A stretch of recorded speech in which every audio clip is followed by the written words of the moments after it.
for all of the love and support, St. Louis. Now can I get a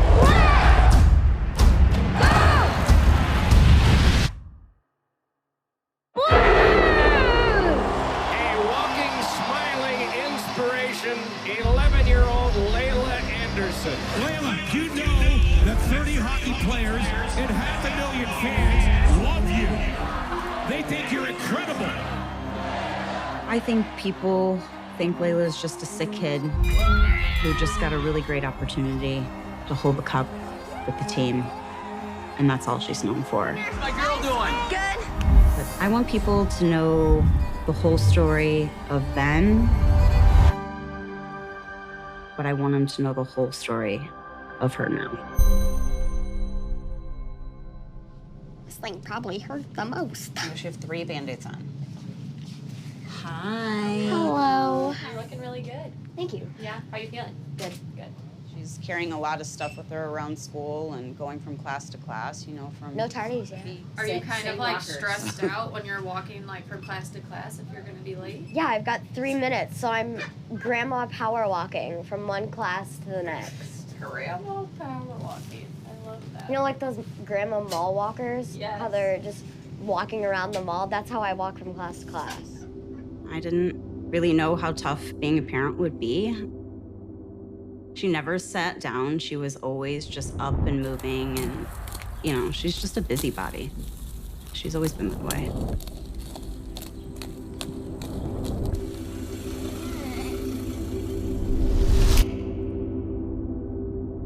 Her dad called one day and said, "I'm taking her to school, Heather," and she was just staring off out at the window. And I kept saying, "Laila." It was like she was in there, but she wasn't in there. And she got out of the car to walk to the bus, and her legs wouldn't work, and her arms wouldn't work. And I said, "Take her to the emergency room." And they ran some tests, and they said, "I think she's just dehydrated." So they sent us home, and she was supposed to go to a daddy-daughter dance. So I was getting ready to take her to go get a dress. And we're in the parking lot, and I look in the rearview mirror, and she just gave me that look and said, "Mommy, it's happening again." I got in the back seat with her, and I just held her and said, "Let's ride it out." She started throwing up, and she was just crying in the back, "Mommy, I don't want to do this again." And I said, "We're going to Children's." We weren't there 15 minutes, and they knew something was wrong. They had her do kind of a drunk driving test where they have her kind of follow her finger, and I couldn't believe it. She couldn't do any of it. They ran a bunch of tests, all kinds of things on her for weeks. And then that's when they said, in order for us to tell, we need to do a brain biopsy. And I broke down.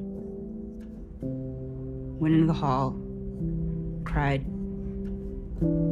Doctor came over and just said, "Heather, it's gonna be okay." How do you tell a child that? I couldn't tell her. It was the only time I've ever lied to her. I told her she was just gonna go in and get some pictures of her brain.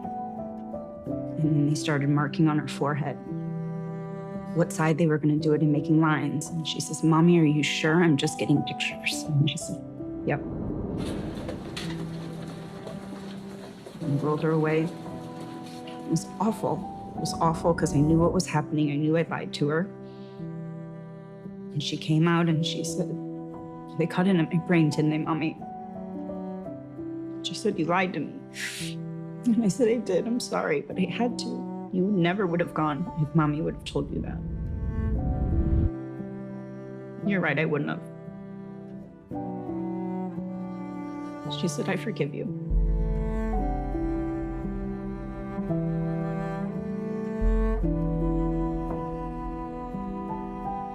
But the brain was getting worse. Eye doctors came in, blood doctors came in, neurologists came in, everybody came in. This went on and off for 14 months. I don't care who talked to her, and I don't care what tests you run. At that point, it's whoever fixes my kid wins. I was on what we call the consultation service, which is where anyone in the hospital will call our consultation service and ask, hey, can you come by and help us think about this patient or help us interpret some test results? Right after the biopsy, there were a few lab abnormalities that are part of our favorite labs to look at, so blood counts. They wanted to know, well, are we missing something? And so we sent a couple of extra tests, but within a couple of days, the blood counts that were a little abnormal, which is why they called us to begin with, had completely normalized. We thought, okay, well, those blood numbers were just off because of this period of stress or this surgery that she just had.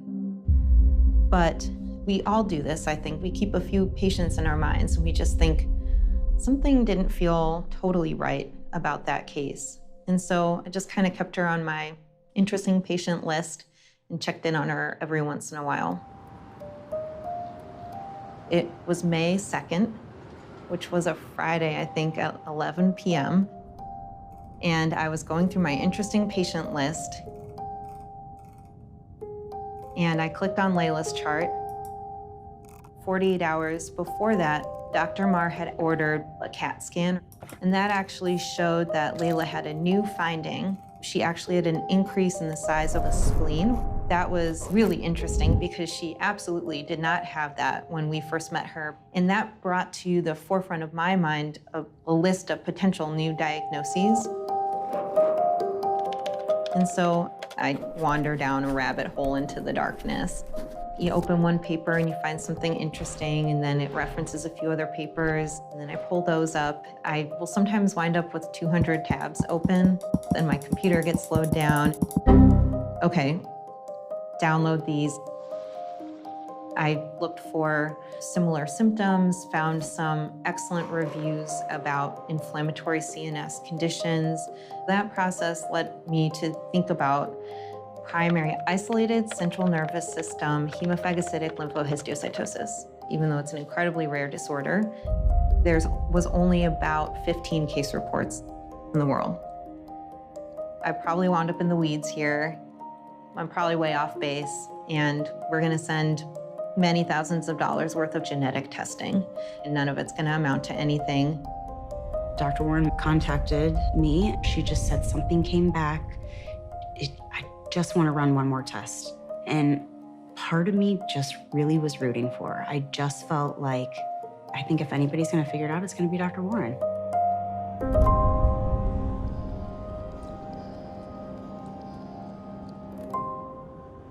I was actually in a seminar, and I shouldn't have been checking my phone since that's rude, but my clinical nurse coordinator sent me a message and said, hey, Laila's genetic testing is back. Oh God, can you email me the PDF attachment? The very first page said, we have run this HLH panel and it is normal. And then you have to scroll down to the second page where it said, well, we said it was normal, but just so you know, here's what we call a variant of uncertain significance. That's when it got real. It's, of course, a moment where you think to yourself, wow, this is both exciting and I hope this is wrong. You don't ever want to give a diagnosis like isolated CNS HLH to anybody because it's going to mean needing a bone marrow transplant. I first heard about Laila about a year ago. One of our clinical fellows approached me and said, I've got this really interesting patient who's had a very challenging course, and I think we now have a diagnosis for it. And I'll talk to you about that and sort of path forward on it. It's a really, really hard diagnosis to make. It's very unusual, it's very rare. It's not gonna show up on most thought process of what could be going on.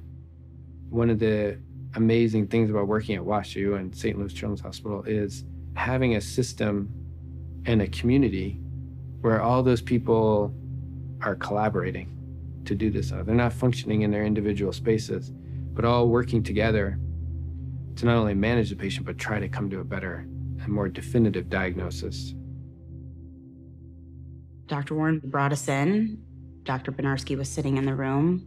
So what do? Do we just take pills? Do we just take some medicine? And they both just said no. HLH is a disease where your immune system basically can get turned on in response to infections, but then doesn't turn off very well. We need to do chemo. We're gonna need to do a bone marrow transplant. And then I think you just kind of don't hear anything else. I don't even think I let myself believe that it was a fatal diagnosis. I didn't let myself go there. I knew what was ahead. I was told, okay, you're gonna lose your hair. Oh my gosh, it's totally working. You want to do it this way instead of shaving it? Yeah. Okay, let's do it. You're not gonna look the same.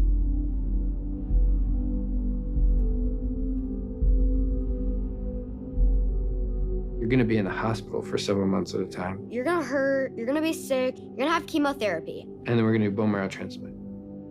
And what that means, right, is you're gonna be on isolation after that, where you can't go do all these things that you normally wanna do for a long time after that. They told me every case scenario that was the worst. And at the end of that conversation, Laila says, all right, let's do this. I was just ready to start a chapter that was going to end all of the not being able to speak, not being able to walk, stop vomiting. I would totally rather just get it all over with and then being back to myself and who I am. Part of me thought maybe she just doesn't understand, or maybe she's just gonna do this. Maybe she's literally just gonna do this. So I'm gonna follow her lead. If she's okay, then I have to be okay. Laila has been a blues fan for a long, long time. Her very last game, Gus, the gentleman who opens up the gate for the boys to come out, said, today Laila's gonna do it. And every single one of those boys fist pumped her. So it was a pretty special event. She made a sign that said, keep fighting, boys, and I will too. And they lost horrible that night. In front to Hornquist, and they score! Crosby, Freakola shoots, he scores! Crosby, tip, they score! Shot by Letang, they score! And he scores! Shoots, he scores! And as the Penguins win 6-1. But Laila had so much fun, and she just got to be a kid before isolation started. For transplant, we have to take her immune system that wasn't working very well, but was doing something, and we just completely wipe it out. They're in one room because you don't have an immune system, so you're in isolation. It's a really hard course physically. It's a really hard course mentally and emotionally. Our goal as Stipend Kids and Children's Hospital is to treat your disease. But we can't, and we don't, lose sight of the fact that, yeah, but we still want you to come out of this as a kid. They grow up quick. It's faster than they ever should, going through these kind of treatments. But so how can we still provide them with those opportunities to be a kid?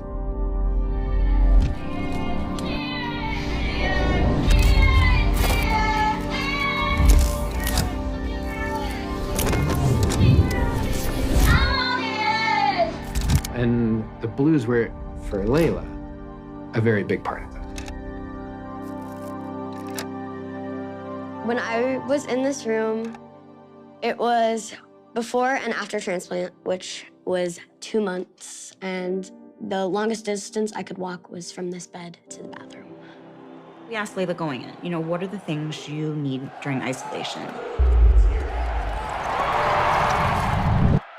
I have to watch the Blues games. Things are not great. They are blue. With the Blues right now, what's going on with this team right now? How would you try and fix the Blues? The Blues were in last place in January, and I went into isolation in January. We got to move forward here, and we got to get better. Definitely got to instill some confidence, and we got to get moving in the right direction.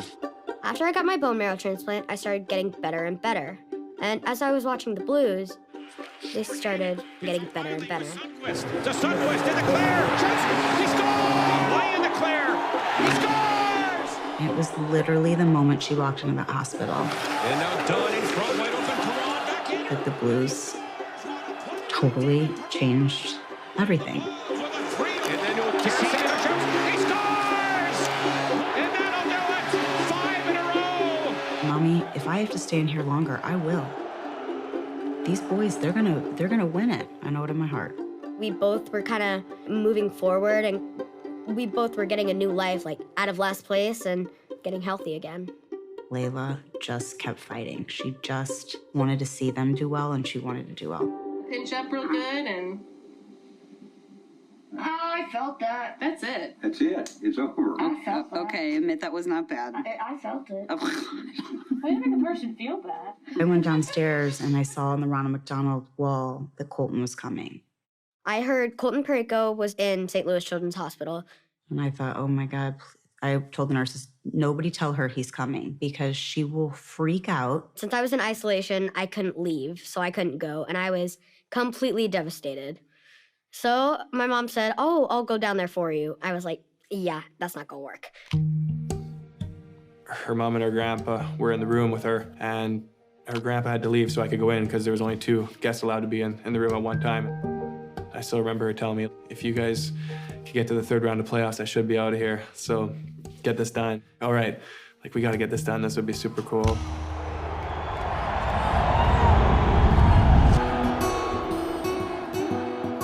For those of us who have seen all these great teams kind of come and go, you kept going, well, they can't beat this team, can they? And then they beat them. And then I was like, well, they can't beat Dallas, can they? And then they beat them. And then it was, you know, they can't beat San Jose, there's no way. And then they beat them. Laila was there for that whole ride, which, you know, I think they got some inspiration out of her, and I know she got inspiration out of them. They both were fighting for each other.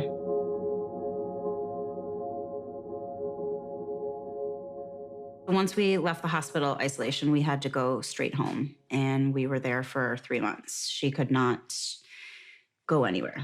One of the first key milestones after transplant, and all right, is 100 days. We start decreasing some medications. We start pulling off some of the restrictions. We just had the meeting saying everything looks great. We're going to start taking off these medications, right? Her grandfather follows me out of the room and says, I need to talk to you about something. And I'm like, oh man, now what, right? Like he's going to ask me, you know, does this mean we're all good? Like, what do you think the chances are now? Things that I can't answer, right?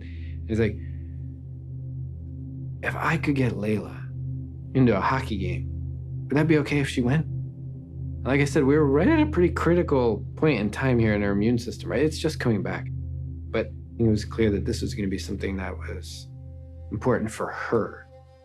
Not for her medical care, not for her transplant, not for her, you know, engraftment status, but important for her. I forgot to tell you, I talked to Dr. Benarski. Okay. And I know that you haven't left the house in 4 months, so he's gonna let up a little bit. And guess where you get to go first? Where? Take a guess. Is it a Blues game? Are you kidding me? No. To be able to say, okay, I am on the road to getting better. You get to go Wednesday. That I can go out and do these things that I really want to do and that I really enjoy.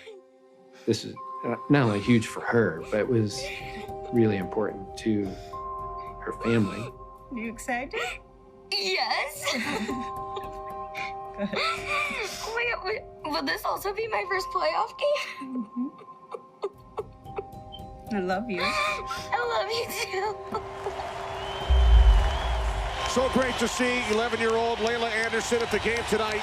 Laila battling a rare disease called HLH. She underwent a bone marrow transplant, completed her treatment recently at St. Louis. It was after the Western Conference Final. The Blues won the West. They're headed to the Stanley Cup final. Pat Maroon came out. Great, good job, you. Good job for you. We can go on. You're the fighter. Keep going. You too. We look up to you as much as you know. We really do. We really look up to you. No, we really do. We really do. We talk about you all the time. Senior that brings up the locker room all the time. We fight for you. I instantly started crying, and that's when it finally hit me that, oh my gosh, they actually are. What if I told you the Blues called and they want you at the game? What? How? Doctor said it's okay. No, he didn't. Mommy, no, he didn't. How does Laila's, going on the road fit into her treatment care plan and my care of her as a physician? It doesn't. It doesn't fit into it. And tonight, it's Game 7. The St. Louis Blues and the Boston Bruins. The cup is going to be brought out here tonight. This is what it's all about. Got it to Bowmeister. Shoots one. Score! Dropped it on back now. Around in front. Score! Tarasenko sent one in front. Score! Braun fed it across. They score! The longest wait for a first title any team in this league has had. For the first time in their history, the St. Louis Blues are the Stanley Cup champions.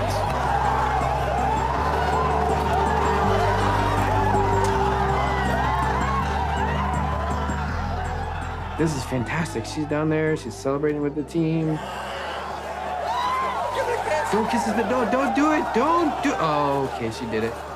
All right. She did kiss the Stanley Cup. I guess we'll deal with that when she comes back. Knock on wood, her immune system's strong enough.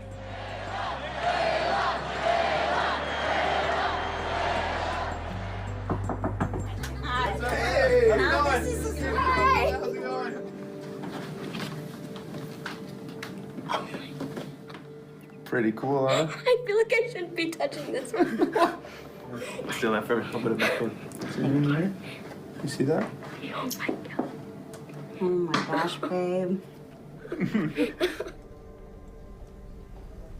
So we are gonna do albuterol and pentium, and then we're gonna get your labs, see what those say, and then if it's your IgG is greater than 500, then we won't give the IVIG. Cross our fingers, everybody. Cross them. Good vibes, good vibes. Laila currently now is 8 months post her transplant. And she's done fantastic. She's got all brand new immune system from the donor, right? So her immune system, which was defective before, has been completely replaced by a brand new immune system that will function completely normally and won't trigger this HLH. And that's phenomenal, right? But it's not always that simple. It can look great and look great and look great, and then, 9 months afterwards, you can have a blip that starts being concerning that, well, maybe, is there something else going on here? Like, are we losing this new immune system? That's where Laila is. Don't make me go downstairs and buy you a $50 stupid stuffed animal. I don't want to do. I know. Mommy. I know, but baby, look at Mama. Look at me. We're gonna do it. We're gonna be in, we're gonna be out. Okay? I love you. We're gonna get through it. Look how far you've come. Her testing has been 90% perfect. And there was one test in there that was like questionable. We saw some of her own immune cells there. And so that starts to raise the question of, well, is her immune system now gonna come back and kick out this graft? You're okay, my love. Oh, no way. So good. Dr. Bernarski better let us go to 6th grade camp after this. I don't care. Right, and if it does that, it means we're going back through this all over again. She's got it. She's in it. You good? Good All job, right. Layla. You're donezo, girl. Okay. It's just the sound. I know it's the sound. We all made it. Where's the drinks? Right. Not yet until they say no, whatever. I asked Dr. Bernarski, when do I get to take a breath? And he said, at 1 year, you can take a baby breath. And at year 2, you can take a good one. So we're only at 8 months.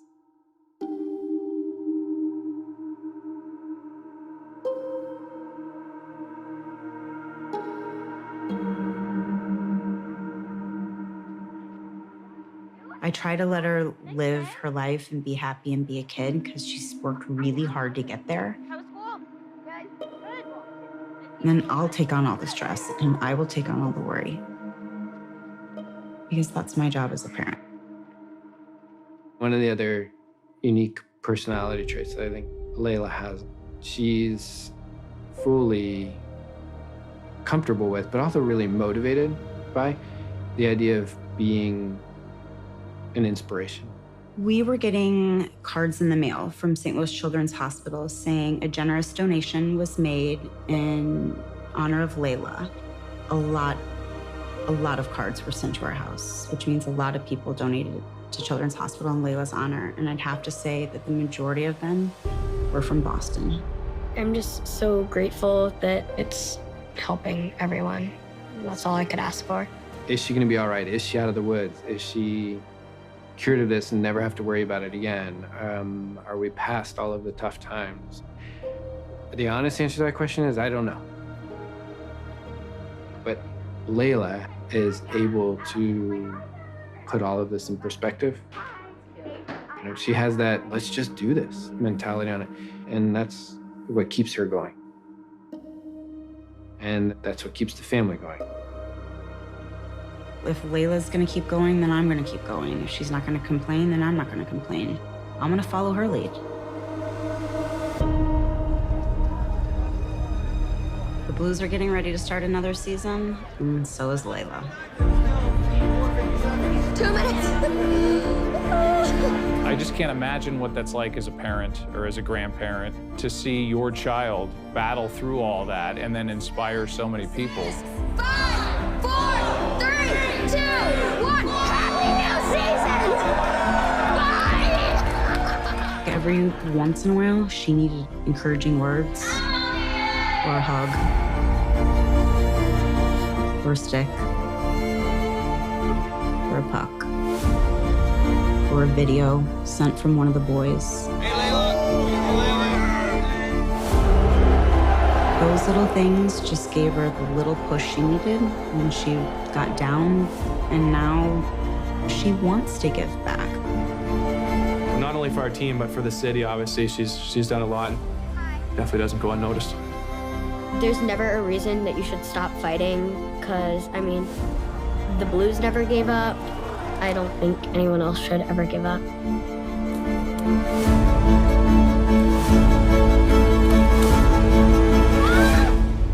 Yeah, the funnest part is you can flip it in the back. It was like a little curl.